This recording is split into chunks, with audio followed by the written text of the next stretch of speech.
Okay, so I'll go through chapter 18, 2021 question, A-level question. Okay, so we have this beam of laser light of frequency 5 times 10, 14 hertz is traveling through a vacuum. What is the phase difference? Meaning we are asked to determine what is your delta phi between the points on the wave that are 1.5 micrometer apart. So it's what micrometer? Micrometer just means 1.5 times 10 negative 6. And of course, this thing itself, right, is what we call the delta x. Okay, so before we write down the formula for phase difference, right, we determine what is the wavelength of the laser light first. Okay, light, right, travel at a speed of 3 times 10 8.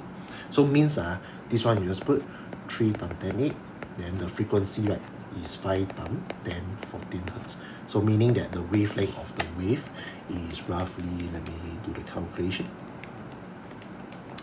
So it's roughly about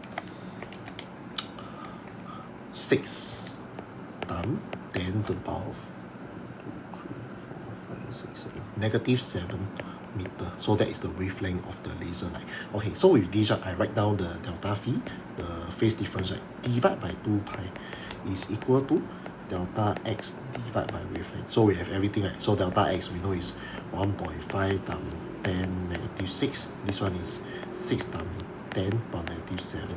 So I just multiply. So I do the multiplication, I'll get something like 5 pi. Of course, you look at the option, there's no 5 pi.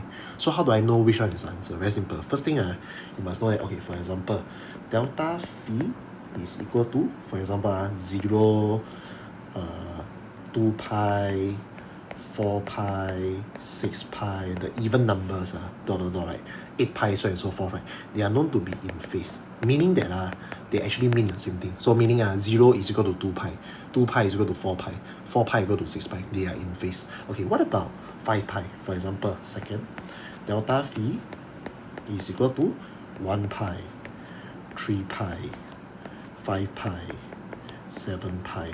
So they are known to be the odd numbers, means that they are out of phase. So what do I actually mean by that? So means that 1 pi means the same thing as 3 pi. 3 pi means the same thing as 5 pi. 5 pi means the same thing as 7 pi. So means that, okay, 5 pi, right, it's as good as saying 5 pi is equal to 1 pi. So that's why for this question, right, the answer is Denmark D.